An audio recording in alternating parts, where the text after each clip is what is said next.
Wow. Hurt herself, remove her power, than ever hurt her. And to think I was still seeing distaste towards the best girl.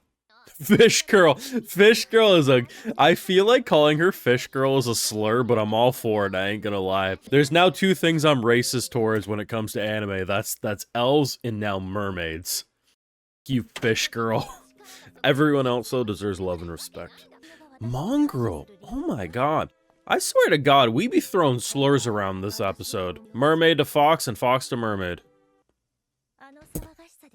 Hey, it's the Garo slide from One Punch Man. Where's all the outrage?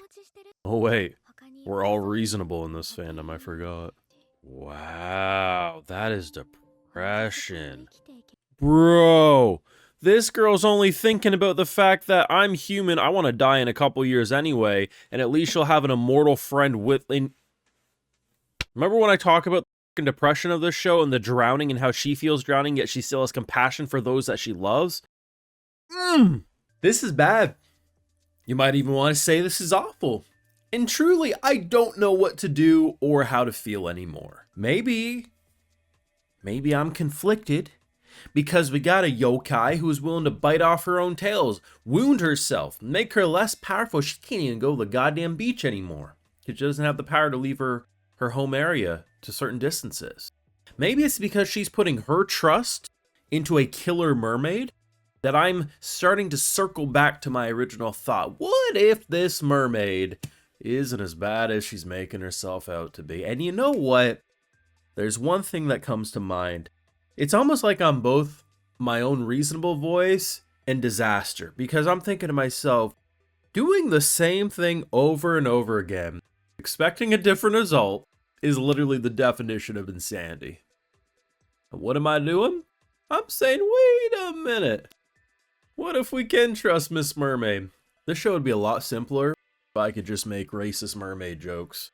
Because honestly, when she starts calling her fish girl, I really do think to myself, would that be like considered a slur in this world? Or is that just like a normal insult, like bozo? I don't know, but this is conflicting. This is very conflicting. It's conflicting in a good way because this is the type of show you want to constantly make you say, I don't know how to feel. But the fact that Miss Suicidal Girl can look at her friend and say, I am so happy.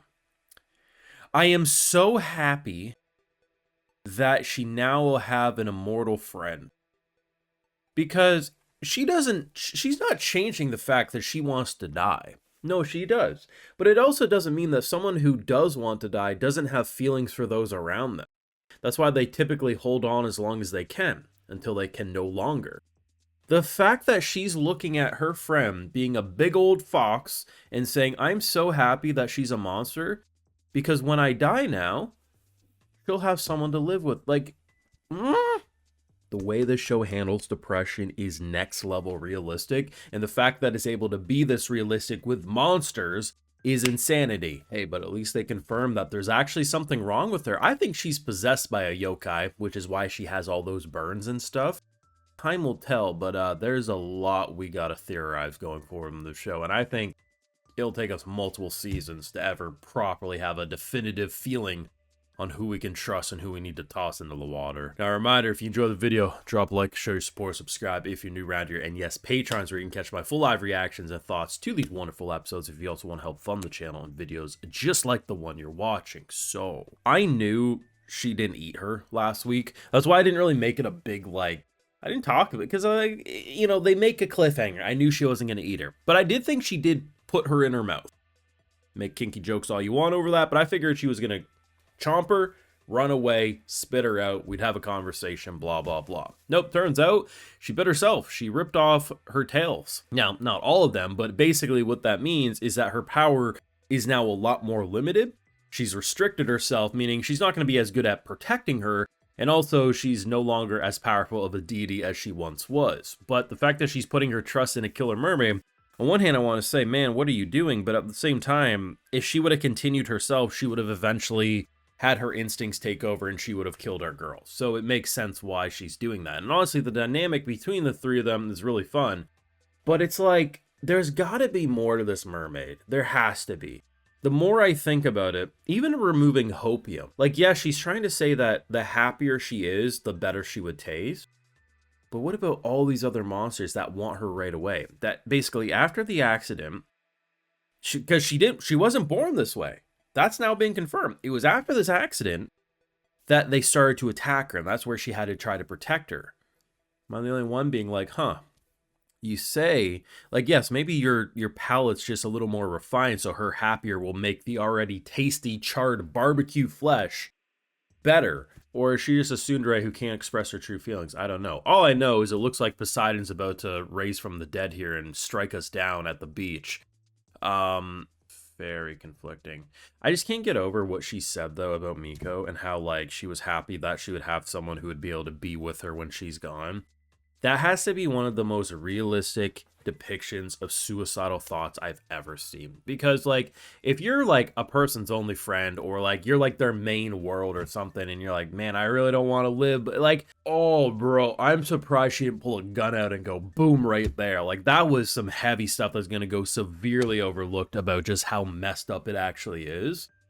But this show, it's hard to stick to one feeling. And that's a good thing.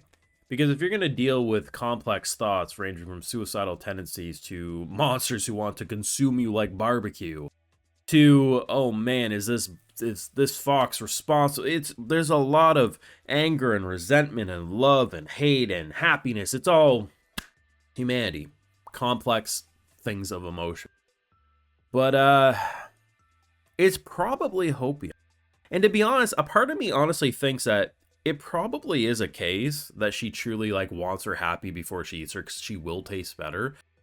But most likely, the longer she doesn't reach happy, because she isn't going to just magically flip to, I'm happy again, so therefore I die within a year's time. No, it'll be years upon years before she potentially could reach a point where she wants to live, and that's where, you know, she would be killed. At least that's what's being presented.